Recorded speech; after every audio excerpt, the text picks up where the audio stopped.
Hi, it's Andy. Hi, it's Dave. Hi, it's Kirk. And welcome to an A.D.K video and stroke discussion today.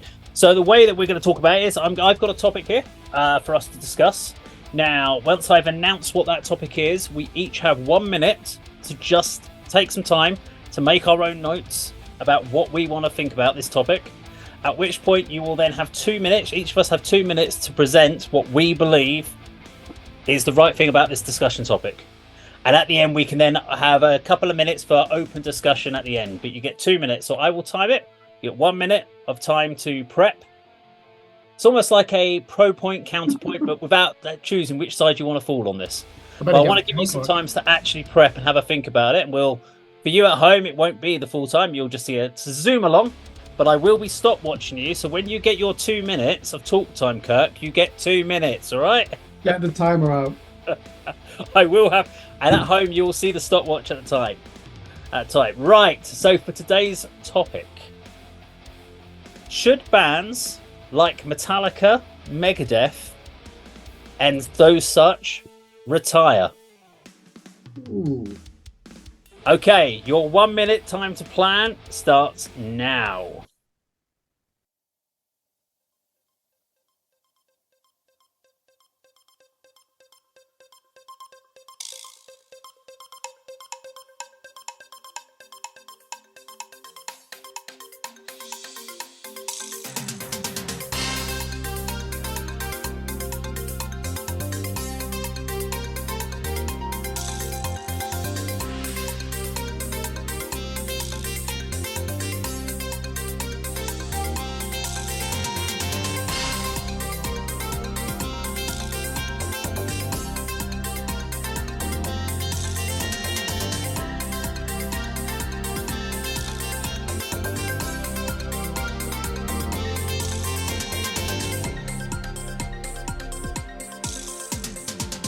Ten seconds.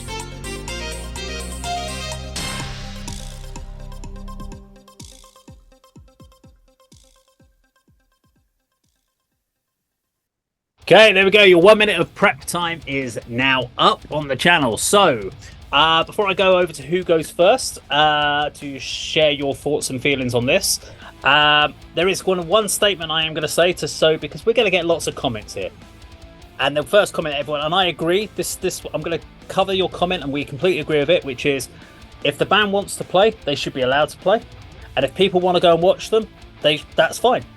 If someone doesn't want to watch them, they don't have to go and see them. But that's neither here nor there. We agree with that. Bands want to continue playing until they're 90. They can play till they're 90, and if people want to watch them when they're 90, that's fine. Okay. Kirk, I'm going to throw this over to you to start with. You have 2 minutes to discuss whether or not bands like Metallica and Megadeth, etc., should now retire. Go. Okay, my format. The argument in favour that yes, they should retire. The two bands you mentioned seldom better any of their work from the 1980s, or in Megadeth's case, the 1990s as well. And you've got to look at it from a health issue. Thrash metal, this is the first time that we're seeing the first generation of thrash metal enter what would be retirement. Certainly they're in their 60s now, aren't they? And how can you be playing skank beats, if you're Lars Ulrich and you're age 63? At some point that's just going to be impossible, isn't it? So it's not like the Rolling Stones where they're just playing mid-tempo rock and roll and can continue doing that at age 80. Metallica and Megadeth, because of the ferocity of the music, wouldn't be able to do that.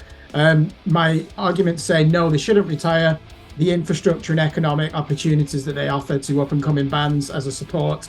Trust me, when Metallica goes, you'll be looking at the heavy metal industry as a live form of entertainment is going to lose a giant. It really is. And, it's like when Iron Maiden leave as well. I don't see bands replacing them. Are you telling me Mastodon are going to be the next Metallica, Avenged Sevenfold, these bands? They're not. No one's going to replace them.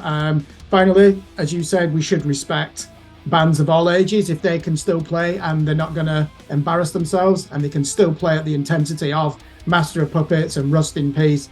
Go ahead and do it. I'd still watch you. But if I see a video on YouTube where you essentially look like you should have retired and the care home is your next calling, then call it a day. Okay, there you go. 1 minute and 40 seconds there from Kirk. Okay, Andy, your chance to discuss the topic. After you. I'll go the opposite way. I don't think they should, unless there are factors such as, personal members' health and the quality of the performances. I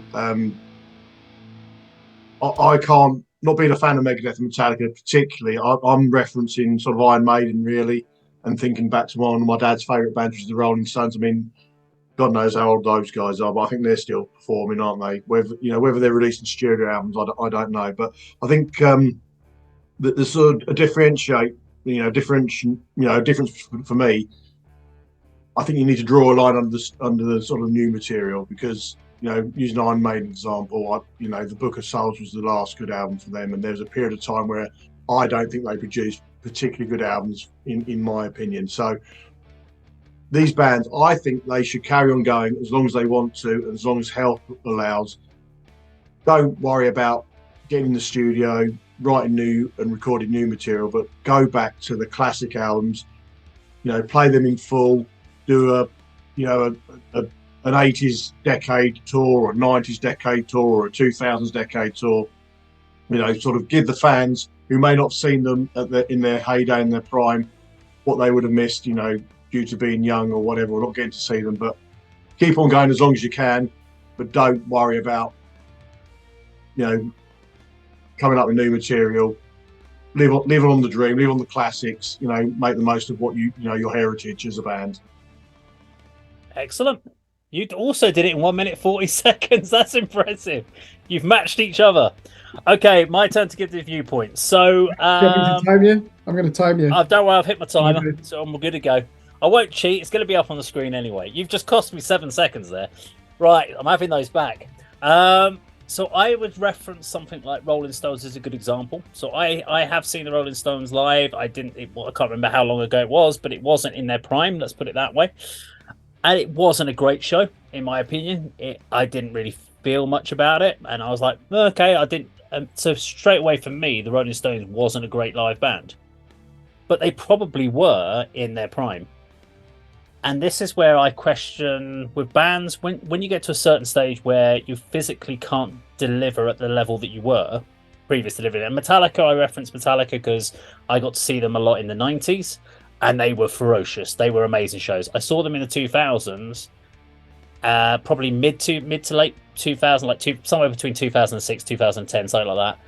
And I saw it, and I left before the end because I was like, take it or leave it at that point. And from the live performances I have seen, the quality of those performances, I think, are going down. So I question the band. Do you want to protect your legacy as a band, as being known for this? At what point do you then decide, when your live performances start deteriorating, yes, you can continue going out on stage and playing, but the quality of your performance is definitely going down. So the people are not getting what they're paying for historically. And should they be worried about what is their legacy as a band? So Metallica, for instance, Megadeth, a great example is watching their Budokan live. Marty Friedman came out, sounded amazing, and then you've got Dave Mustaine. Awful vocals, absolutely awful vocals. And at some point, you kind of go, he needs to stop now. There you go. That's my 2 minutes used up, I'm afraid. So, questions and rebuttals for any of us. I think we've all agreed that we definitely say if they want to continue going, they should. And as long as people are wanting to watch them live, they should. We are not saying that we say that Metallica and Megadeth should retire. We're just questioning whether or not there's a reason for them to consider it. I personally, as I said, from my 2 minutes, my final statement, closing statement is, if it's damaging their brand and their historic legacy as a band, or what they'll be remembered for, that's the point where they need to make a decision to stop. If they think at the moment they're still being able to deliver something for legacy, then they should continue. But when it becomes like Slayer stopped when they realised it was like, we've hit our peak, we've been at our peak, we're not going to get any better than that. It's time to call it. Yeah, just one thing. This will come up in the comments. We didn't mention the definition or the emotion behind artistic integrity, and in metal, we take this very seriously, don't we? So this will be an insult to many bands if it was a case of, okay, you're a legacy band now, play all the songs that people enjoyed 30 years ago. We're not interested in your material. I think if you say that to an artist, let's be honest, it's like a dagger to the heart, isn't it? Yeah, because they still will see themselves as songwriters. Clearly, there are some bands that you just don't ever see them getting to where they were. And perhaps Metallica and Megadeth are good examples. As good as the last Megadeth album was, it's nowhere near Rust in Peace. Same with the last Metallica album. At least it's thrash, but come on, it's nowhere near And Justice for All or Ride the Lightning, is it?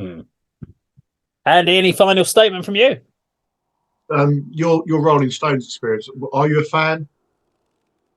No, so I'd never gone. I knew a few singles and stuff like that, so it was something that someone said for me to go along it, and I watched it and I just went, "You telling me this is one of the biggest bands in the world?" I'm like, this could be a pub band, and I'd be embarrassed at a pub bandstand, and I was like, this is not good. Okay, I mean they are, a generation ahead of the likes of Iron Maiden and Metallica and Megadeth. So maybe I mean I don't know when the last time they performed, but maybe the Rolling Stones should retire. But I think the likes of the bands we've discussed have got I'd like to see them around, touring, performing, because they've always had the audience. Yeah, they've got such a fan base. They're known in the mainstream. Everyone knows these bands, even if you're not a heavy metal fan. So they've got millions of fans around the world. I think as long as people are still prepared to buy the tickets and go, and they still can put on, it's not going to be, top level performance. As long as they can put on a decent show, the hardcore fans, I think they should carry on. But I think they've got to know when time is up and leave on a high, perhaps like Slayer did. When you still begin to notice that things are sort of deteriorating and people are struggling and the performances aren't there, then maybe you should sort of take a look at it and call it a day. Don't flog a dead horse. Don't get every cent out of the brand of your band, your legacy. But give the fans as many performances as you can while you can. Yeah, I think I'd still. But know when that line is. Know when that limit is. I think I'd still enjoy U2 if they were playing. Thank you. At the gig, I think I'd probably enjoy that. Sorry, just go off topic there. Did you say U2? Yeah, us too. No, not U2 as individual. The band U2, Bono and The Edge. I think they'd still be good live. Yeah, I mean, their early stuff I enjoy. So that they're the band that often come up with the Rolling Stones now, even though the different generation. Should U2 retire? Yes. The last few albums have been shit, but on live they're fine, aren't they? Andy, emphatically, yes, just give it up now. That was going to be question number 2. No. Well, there you go. We would love to know what people's thoughts are in the comments down below. So what's your thoughts on bands retiring? Let us know in the comments, and we will obviously respond to those. Thank you very much for watching, and we'll see you on another video sometime very soon. Take care.